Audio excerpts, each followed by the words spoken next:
हमारा टॉपिक रहेगा balance sheet के ऊपर में, क्लास 11 के ऊपर में, कि हॉरिजॉन्टल बैलेंस शीट हम कैसे प्रिपेयर करते हैं। Preparation of horizontal balance sheet ये बनती है in case of solo proprietorship में और पार्टनरशिप में।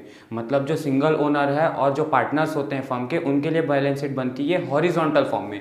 हॉरिजॉन्टल मतलब ये टी शेप फॉर्म में बनती है, जहाँ पे आपका एक साइड होता है एसेट्स का और एक साइड होता है लायबिलिटीज का। राइट हैंड साइड हमेशा याद रखना एसेट्स का होगा और लेफ्ट हैंड साइड किसका रहता है, लायबिलिटीज का रहता है। ठीक है। और जो चीज़ आपको मैं बताने जा रहा हूँ यहाँ पे कि कंपनी अलग अलग कॉलम में दिखा रहे हैं, किसके केस में, तो सोलो प्रोप्राइटरशिप के केस में और पार्टनरशिप के केस में। इस साल आप क्लास 11 में सोल प्रोप्राइटर सिंगल ओनर के बारे में आप लोग यहाँ पे पढ़ोगे। जो कि सिंगल ओनर है अपने बिजनेस का, उसकी कैसी अकाउंटिंग, मतलब साल भर आपको अपनी बुक्स ऑफ अकाउंट में सिर्फ और सिर्फ सोल प्रोप्राइटर के बारे में पढ़ना है। और आप हमेशा याद रखना कि आप ओनर नहीं हो, मतलब उस सोलो प्रोप्राइटर का आप ओनर नहीं हो। आप कौन हो, तो आप उसकी फर्म हो। ये आपको हमेशा याद रखना है। मतलब कि जितना भी पैसा फर्म में लगा रहा है कौन, ओनर। ओनर क्या करेगा, अपने बिजनेस को स्टार्ट करेगा तो वो पूंजी लगाता है, उस पूंजी को बोलेंगे कि कैपिटल इन्वेस्टमेंट किया। अब ये कैपिटल इन्वेस्टमेंट कैश के फॉर्म में भी हो सकता है, काइंड के फॉर्म में भी हो सकता है। उस कैपिटल से फर्म में क्या बन जाएगा, एसेट्स बन जाएगा। तो एसेट्स एक ऐसी चीज होती है जो बिजनेस को इकोनॉमिक बेनिफिट देती है। एसेट्स वो चीज होती है जो बिजनेस ओन करता है अपनी फर्म में, मतलब फर्म के। और एक चीज हमेशा याद रखना कि जब भी आप अकाउंटिंग कर रहे हो तो आपको फर्म के बिहाफ में करना है। कहने का मतलब ये कि आप फर्म के चार्टेड अकाउंटेंट हो, ना कि ओनर के। भाई थोड़ा रिस्पेक्ट दे लो, अपने आप को चार्टेड अकाउंटेंट बोल लो, ओनर मत बोलो अपने आप को सिर्फ। देखो ओनर के आप अकाउंटेंट नहीं हो, आप कोई पीए नहीं हो, आप पर्सनल अकाउंटेंट ओनर के नहीं हो, आप फर्म के पर्सनल अकाउंटेंट, फर्म के चार्टेड अकाउंटेंट हो। बात यह है आपके लिए, देखो ये जो ओनर पैसा लगा रहा है बिजनेस में, ये फर्म के लिए क्या माना जाएगा, लायबिलिटी माना जाएगा, कर्जा माना जाएगा।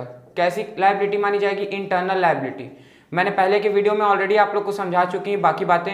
इंटरनल लायबिलिटी मतलब क्योंकि ये अंदर के आदमी ने आपको पैसा दे रहा है, इसलिए इसको हम लोग क्या बोलेंगे, इंटरनल लायबिलिटी बोलेंगे। बात कुछ ऐसी है कि मैं फर्म का अकाउंटिंग क्यों करता हूं, तो याद रखना आपके घर में आपके दादाजी कुछ सिद्धांत बनाते होंगे, आपके पापा मम्मी कुछ सिद्धांत बनाते होंगे। आपके लिए आपके सिद्धांत ये होंगे कि सुबह उठ के आपको नहाना है, पूजा पाठ करना है, बाकी सारे काम आपको करने हैं। तो ये आपके घर के एक सिद्धांत हैं। सिमिलरली एक अकाउंटेंट को भी बहुत सारी अकाउंटिंग पॉलिसीज और अकाउंटिंग प्रिंसिपल, जिसको हम लोग बोलते हैं जनरली एक्सेप्टेड अकाउंटिंग प्रिंसिपल्स, को फॉलो अप करना पड़ता है। जनरली एक्सेप्टेड अकाउंटिंग प्रिंसिपल्स मतलब कि कॉमनली एक्सेप्टेड करे जाते हैं पूरे वर्ल्ड वाइड, पूरे इंटरनेशनली, पूरे वर्ल्ड वाइड एक्सेप्ट करे जाते हैं। ये सिद्धांतों को फॉलो करना होता है एक अकाउंटेंट को जब वो अकाउंटिंग कर रहा है, बुक्स ऑफ अकाउंट को मेंटेन कर रहा है। तो अब यहाँ पे बात करते हैं कि हम फर्म की अकाउंटिंग कर रहे हैं, तो हम फर्म के बिहाफ में अकाउंटेंट हैं। तो ये एक प्रिंसिपल है, जो सिद्धांत है, जो बोलता है बिजनेस एंटिटी प्रिंसिपल। ध्यान से सुनना, बिजनेस एंटिटी प्रिंसिपल। तो भाइयों देखो, बिजनेस एंटिटी प्रिंसिपल क्या बोलता है, business entity principle says that the firm and the owner are two separate identities and we are the accountant of firm and not of owner as from the accounting point of view। Accounting के नजरिए से हम किसके accountant हैं, तो हम firm के accountant हैं, ना कि ओनर के। मतलब हम फर्म के अकाउंटेंट हैं, ना कि ओनर के। और इन दोनों को अलग अलग पर्सन माना जाएगा। ये अलग आदमी है और ये अलग आदमी है। मतलब कि जेठालाल और उसकी जो गढ़ इलेक्ट्रॉनिक्स है, ये दोनों अलग अलग पर्सन है। रियल वर्ल्ड में आपकी आंखों के नजरिए से, नॉर्मल इंसान की आंखों के नजरिए से वो एक ही पर्सन है, कानून की निगाहों में भी एक ही पर्सन है। लेकिन अकाउंटिंग के नजरिए से, from accounting point of view, the owner and the firm are two separate identities and we are the accountant of firm. हम गढ़ इलेक्ट्रॉनिक्स के अकाउंटेंट हैं। तो हम सपोज कर लो नट्टू काका हैं। अब नट्टू काका क्या कर रहा है, बुक्स ऑफ अकाउंट में मेंटेन कर रहे हैं नट्टू काका। तो अपनी बुक्स ऑफ अकाउंट में जितनी भी वो अकाउंटिंग करेंगे वो ऑन बिहाफ ऑफ गढ़ इलेक्ट्रॉनिक्स करेंगे, ना कि जेठालाल। वो जेठालाल के अकाउंटेंट नहीं है, गढ़ इलेक्ट्रॉनिक्स के। तो चलो जल्दी से हम लोग बैलेंस शीट के बारे में कुछ और चीजें जान लेते हैं। अब जो ये नट्टू काका बैलेंस शीट बनाएंगे, उस बैलेंस शीट में आप एक बात समझो, दो टर्म आपको बहुत जरूरी क्लियर करना। एक है अकाउंट और दूसरा है स्टेटमेंट।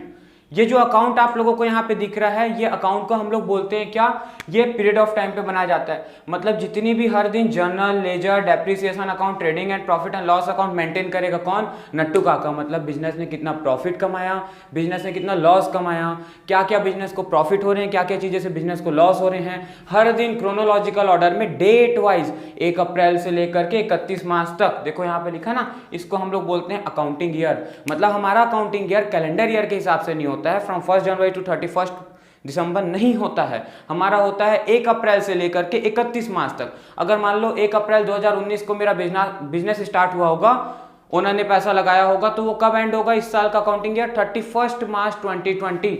यहाँ लिख देता हूँ मैं 1 अप्रैल को अगर शुरू हुआ तो 31 मार्च 2020 तक चलेगा, अगर 2019 में शुरू हुआ था तो। ये होता है क्या, एक पीरियड ऑफ टाइम, इसको बोलते हैं एक समय से लेके दूसरे समय तक की बात। तो ये हमारी हो गई किसके अंदर में, अकाउंट्स के अंदर में, जो कि एक पीरियड ऑफ टाइम पे बनता है। वर्ड क्या बोल रहा हूँ, पीरियड ऑफ टाइम, ये ध्यान रखना। दूसरा स्टेटमेंट जो है वो बनता है पॉइंट ऑफ टाइम पे, मतलब कि 31 मार्च को अगर मैं बना रहा हूं बैलेंस शीट, तो बैलेंस शीट भी क्या है कि स्टेटमेंट है, ये एक निर्धारित समय के अनुसार बनता है।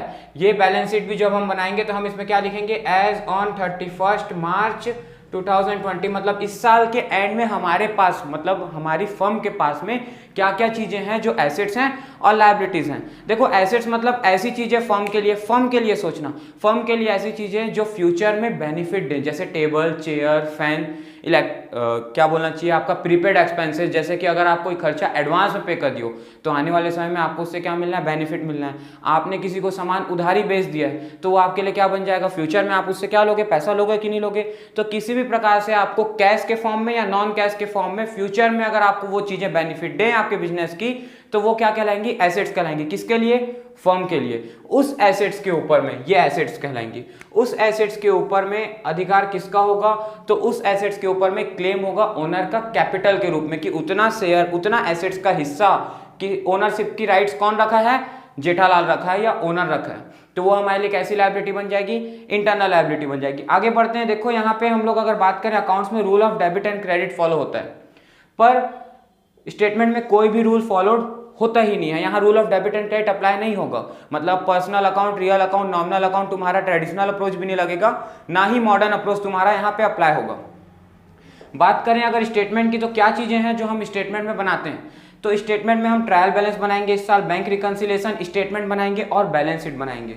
तो बैलेंस शीट जब भी स्टेटमेंट होती है वो कब की बनती है, तो वो बनती है पॉइंट ऑफ टाइम की, और ये बैलेंस शीट हर समय फ्लक्चुएट होते रहती है। अच्छा, बैलेंस शीट हम जैसे हम स्टेटमेंट बनाते हैं, तो हम स्टेटमेंट क्यों बनाते हैं, तो हम स्टेटमेंट इसलिए बनाते हैं ताकि हम अपनी बुक्स ऑफ अकाउंट में ये स्टेटमेंट्स को जोड़ के दिखा सकें, क्योंकि ये स्टेटमेंट हमारा एक सिद्धांत है जिसको बोलते हैं फुल डिस्क्लोजर प्रिंसिपल, जो कि बोलता है कि आपको अकाउंटिंग करने के लिए अपनी बुक्स ऑफ अकाउंट में कंप्लीट इंफॉर्मेशन को डिस्क्लोज करना होगा। इसीलिए ये स्टेटमेंट को हम अकाउंट्स के साथ में जोड़ के दिखाते हैं भाई। लेकिन यहाँ पे rule of debit and credit apply नहीं होता, जैसे यहाँ भी आपको rule of debit and credit apply नहीं होगा।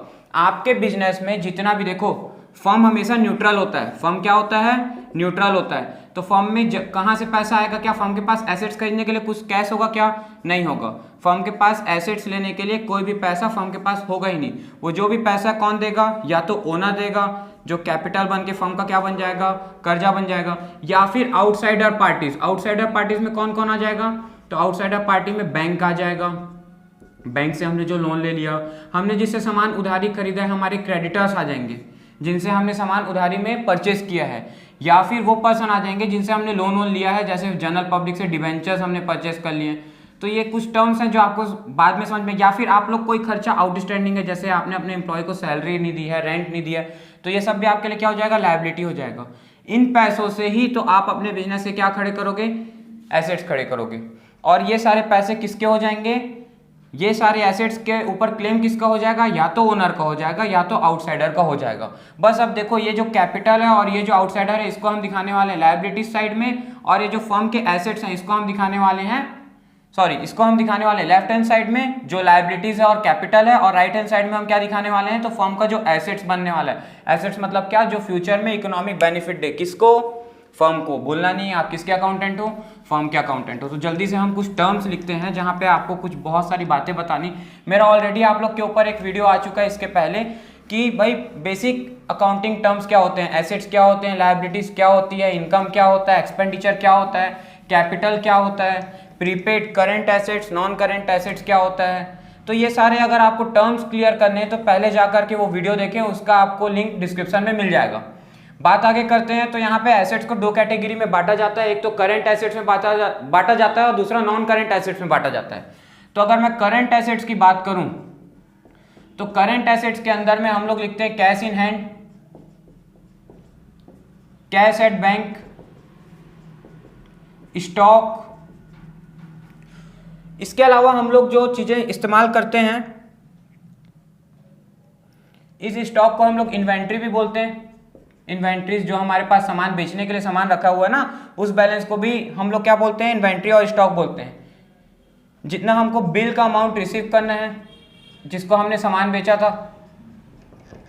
फिर हम लिखते हैं डेटर्स। डेटर्स मतलब क्या होता है, जिसको हमने सामान उधारी बेचा था, क्रेडिट में हमने क्या किया था, सामान बेचा था। याद रखना, डी फॉर डेटर और डी फॉर वही डिफॉल्टर, जो आपका पैसा लग रहा है जिसको आपने उधारी दिया हुआ है, ये आपने क्रेडिट सेल किया है। ऐसे सामान जो 12 महीने के अंदर में वापस कैश के फॉर्म में कन्वर्ट हो जाए उनको बोलते हैं करंट एसेट्स। मतलब कैश तो है ही करंट एसेट, बैंक बैलेंस भी करंट एसेट है। और ये जो आपका बिल रिसीवेबल है, डेटर है, स्टॉक है, ये साल भर के अंदर हम ये एज्यूम करते हैं, मान लेते हैं कि ये सब कुछ कैश में कन्वर्ट हो जाएगा और हमारे कैश बन जाएंगे। वैसे ही एक खर्चा होता है जिसको बोलते हैं प्रीपेड एक्सपेंस। इसको मैं बोल्ड में लिख रहा हूं, ध्यान से देखना। प्रीपेड एक्सपेंसेस, खर्चे कभी भी आपके एसेट्स नहीं होते हैं, पर अगर वो खर्चा आपने एडवांस में पे कर दिया है तो जितने दिन के लिए आपको इकोनॉमिक बेनिफिट देगा तब तक के लिए वो करंट एसेट्स के अंदर में एसेट्स माना जाएगा। एक होती है एक्रूड इनकम। एक्रूड इनकम मतलब होता है ऐसी इनकम जो आपको रिसीव हो गई है, आपने कमा तो ली है पर आपको रिसीव नहीं हुई है। Income earn but not received yet. कहने का मतलब यह कि ये ऐसी इनकम है जो आपको आने वाले समय में मिलेगी, अभी मिली नहीं है लेकिन आपने वो काम करके दे दिया। जैसे कि मान लो आप लोग एक बिल्डिंग बेचवाए आपको, या फिर आप लोग मान लो आप लोगों ने कहीं पैसा इन्वेस्टमेंट किया, उसके ऊपर आपको इंटरेस्ट जो है वो अर्न हो चुका था, पर वो इन्वेस्टमेंट का पैसा विथ इंटरेस्ट अभी आपको रिसीव नहीं हुआ था। तो जितनी आपकी इंटरेस्ट एक्स्ट्रा मिली वो आपकी इनकम है कि नहीं, पर वो इनकम आपने अर्न तो कर ली पर वो कैश के फॉर्म में अभी तक रिसीव नहीं हुई है। क्योंकि वो रिसीव नहीं हुई है तो वो इनकम को आप क्या मानोगे, एक्रूड इनकम मानोगे। वो एक्रूड हो गई है, उग गई है वो इनकम, और इसीलिए वो एसेट्स है। जिस दिन मिल जाएगी उस दिन ये कम हो जाएगा और क्या बढ़ जाएगा, कैश इन हैंड आपका बढ़ जाएगा। सिमिलरली कुछ नॉन करेंट एसेट्स होते हैं। तो नॉन करेंट एसेट्स जो हैं वो क्या क्या होते हैं आपके, तो जमीन हो गई, बिल्डिंग हो गई, प्लांट एंड मशीनरी हो गया। तो जमीन, building, plant and machinery, furniture and fixture, ये सबको हम लोग बोलते हैं फिक्स्ड एसेट्स। क्या बोलते हैं, फिक्स्ड एसेट्स। तो फिक्स्ड एसेट्स जो होते हैं ना हमारे, फिक्स्ड एसेट्स दो प्रकार के होते हैं, जिसको फिक्स्ड एसेट्स को नॉन करंट एसेट्स भी बोलते हैं। ऐसे एसेट जो हमारे बिजनेस में 12 महीने से ज्यादा तक एज इट इज पड़े रहेंगे। भाई मेरे बिजनेस का लैंड, जमीन जो है, बिल्डिंग जो है, प्लांट एंड मशीनरी जो है, फर्नीचर और फिक्सचर जो है, वो एक साल के अंदर कैश में तो कन्वर्ट होने वाला नहीं है, वो तो मेरे बिजनेस में एक लॉन्ग पीरियड ऑफ टाइम के लिए एज इट इज पड़े रहेगा। तो उसको हम लोग क्या बोलते हैं, नॉन करंट एसेट या फिक्स्ड एसेट। अच्छा, ये फिक्स्ड एसेट्स में कैसे एसेट्स हैं, टेंजिबल एसेट्स हैं, जो जिसको हम देख सकते हैं अपनी आंखों से। अपनी आंखों से हम इन एसेट्स को देख सकते हैं, पहचान कर सकते हैं, छू सकते हैं, महसूस कर सकते हैं, और इसको फिजिकली हम टच कर सकते हैं। लेकिन ऐसे एसेट्स जैसे कि जो हमारे दिख नहीं सकते पर हमारे बिजनेस की नेम ऑफ फेम है, रेप्यूटेशन है, तो उसको हम लोग बोलते हैं क्या, गुडविल, पेटेंट, कॉपीराइट्स, ट्रेडमार्क।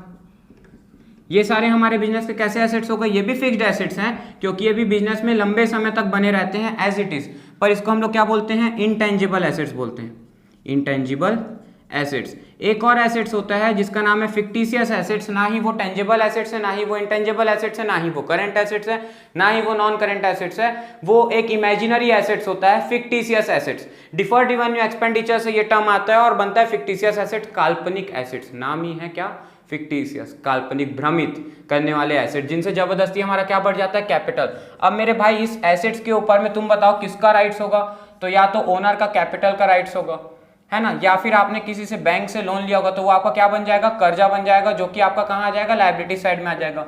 तो आपका बैंक लोन बन गया। आपने जिससे सामान उधारी परचेज किया, जैसे यहाँ आपके डेटर्स हुआ करते थे ना, वैसे आपके यहाँ क्या हो जाएंगे, क्रेडिटर, जिससे आपने क्या किया होगा, सामान क्रेडिट में परचेज किया होगा, उधारी खरीदा होगा सामान। वैसे ही आपका क्या बन जाएगा, जितना आपको अमाउंट बिल पे करना है तो बिल्स पेबल आ जाएगा। फिर आपका क्या आ जाएगा यहाँ पे, तो आप अगर किसी प्रकार से खर्चा आपका आउटस्टैंडिंग है वो आ जाएगा। यहाँ पे क्या आ जाएगा, ऐसी इनकम आ जाएगी जो आपको एडवांस में मिल गई, जिसको आप क्या बोलते हो, अनडन इनकम, या फिर income received in advance, income received in advances, यहाँ पे आ जाएगा लायबिलिटीज साइड में। अच्छा एक बात समझना, जो भी आपका, ध्यान से सुनना, assets, liabilities, income, expenditure, capital, 5 term होता है मॉडर्न अप्रोच में। Income expenses are not the part of balance sheet. Income और एक्सपेंडिचर आपका बैलेंस शीट में डायरेक्टली नहीं आता है, वो जाता है कहां, पहले trading and profit and loss account में जाता है, और वहां से वो प्रॉफिट एंड लॉस बन करके वो बैलेंस शीट में कैपिटल में आता है। क्योंकि देखो ओनर ने पैसा लगाया ना, तो अगर प्रॉफिट होगा तो कौन लेके जाएगा, गढ़ इलेक्ट्रॉनिक्स का प्रॉफिट को जेठालाल। तो प्रॉफिट को आप कहां ऐड कर दो, कैपिटल में, अपना लायबिलिटी बना दो, क्योंकि वो प्रॉफिट का पैसा भी आपके बिजनेस में ही पड़ा हुआ है और एसेट्स आपके बढ़ चुके होंगे, और उतने से आपको क्या बढ़ाना पड़ेगा, कैपिटल। और लॉसेस कौन पे करेगा, तो जेठालाल पे करेगा। अच्छा, profit will be equivalent to what, तो profit will be equivalent to income, gain, revenue जो भी आपका जनरेट हो रहा है, और losses will be equivalent to expenses, खर्चे। तो जो इस साल के खर्चे और इस साल के प्रॉफिट हैं वो प्रॉफिट एंड लॉस अकाउंट से डायरेक्ट प्लस माइनस होकर के जो भी नेट इफेक्ट है वो बनाएंगे कैपिटल में। और अगर वो खर्चा आने वाले साल के लिए आपने आज से पे कर दिया है तो वो खर्चा आपका एसेट्स माना जाएगा। अगर आपका खर्चा इसी साल का था पर आपने इसी साल पे नहीं करा है, आउटस्टैंडिंग बन गया, तो वो खर्चा आपका जितना इस साल का था वो आपका आउटस्टैंडिंग बन के आपके लिए लायबिलिटी बन जाएगी। अगर आपके लिए इनकम आपने अर्न कर ली है, कमा तो ली है इसी साल की, वो इसी साल की इनकम आपकी प्रॉफिट बन के आ गई होगी, पर कैश में नहीं रिसीव करे हो, तो वो एक्रूड इनकम बन जाएगा और आपका एसेट्स बन जाएगा। पर आपने इनकम एडवांस में रिसीव हो गई, आपने उसके लिए काम नहीं किया है, तो कैश तो आपका बढ़ गया होगा क्योंकि आपको पेमेंट एडवांस में मिल गया है, पर उसके लिए क्योंकि काम नहीं किया तो वो आपका प्रॉफिट में नहीं जुड़ा होगा, वो आपका अलग से कहाँ आ जाएगा, लायबिलिटीज में आ जाएगा। मैं एक एक टर्म क्लियर कर रहा हूँ, ध्यान से समझना। अब इसके बाद क्या बोल रहे हैं हम लोग, जितना पैसा जेठालाल ने और लाया बिजनेस में, एडिशनल कैपिटल इंट्रोड्यूस किया, तो जितना एडिशनल कैपिटल इंट्रोड्यूस किया अपने बिजनेस में वो भी हमारा कैपिटल का ही पार्ट हो जाएगा। अच्छा, ड्राइंग क्या होगी, तो ड्राइंग मतलब होता है जितना पैसा बिजनेस से ओनर ने निकाल के ले गया। घर में दया को एक अच्छी वाली साड़ी दिलानी थी, जेठालाल को करीब करीब 1 लाख रुपए की साड़ी दिलानी थी। 1 लाख रुपए उसके पास कैश नहीं था, वो क्या किया, नटू काका बोला कि आज कैश काउंटर से मुझे 1 लाख रुपए निकाल करके देना, तो बिजनेस से उसने क्या किया, कैश ले गया। या फिर मान लो टप्पू को फोन देना था, उसका बेटा टप्पू जो जेठालाल में दिखाता है तारक मेहता का उल्टा चश्मा में, तो उसको एक एंड्रॉयड मोबाइल गिफ्ट करना था 1 लाख रुपए का या 50,000 रुपए का। तो या तो अपने बिजनेस का स्टॉक निकाल करके ले गया, जो सामान बेचने के लिए रखा था स्टॉक या इन्वेंट्रीज को निकाल करके ले गया, या फिर कैश इन हैंड निकाल करके ले गया। तो उतने से क्या कम हो जाएगा, बिजनेस का कैश इन हैंड कम हो जाएगा या स्टॉक कम हो जाएगा, और उतने से हम क्या करेंगे, माइनस कर देंगे ड्रॉइंग्स मान करके, उसको हम बोलते हैं क्या, ड्रॉइंग्स। तो वो उसके कैपिटल को क्या कर देगा, रिड्यूस कर देगा, इसको कैपिटल का विड्रॉन भी बोलते हैं। और ऐसा करके हमारा क्या आ जाएगा, क्लोजिंग बैलेंस ऑफ कैपिटल। ये ओपनिंग बैलेंस ऑफ कैपिटल माना जाता है और ये क्लोजिंग बैलेंस ऑफ कैपिटल माना जाता है। ध्यान से देखना, यहाँ से आपको अकाउंटिंग इक्वेशन के क्वेश्चंस बनने शुरू हो जाएंगे। अब हम लोग एक कंक्लूजन में क्या पहुंच सकते हैं, यहाँ से क्या मैं ये बोल सकता हूँ, assets will be equal to, अच्छा एसेट्स इधर है ना, तो यहाँ लिख देते हैं, assets will be equal to liabilities plus capital. मतलब जितना भी कैपिटल होगा ओनर ने लगाया होगा, जितनी भी आपकी लायबिलिटीज होगी, इन दोनों को ऐड कर देंगे तो क्या बन जाएगा, assets of the firm. I hope आपको ये बैलेंस शीट समझ में आई होगी। देखो यहाँ पे टोटल में एसेट्स का हमेशा टोटल किसके बराबर आएगा, एसेट्स का टोटल हमेशा लायबिलिटीज और कैपिटल के टोटल के बराबर आएगा। आप लोगों को ये कॉन्सेप्ट जरूर अच्छा लगा होगा। अगर मेरा वीडियो आप लोगों को समझ में आता है तो प्लीज़ चैनल को लाइक, शेयर एंड सब्सक्राइब जरूर करें। सब्सक्राइब करना नहीं भूलना, क्योंकि इससे हम मोटिवेटेड होते हैं और आपके लिए और भी अच्छे कंटेंट लाते रहेंगे।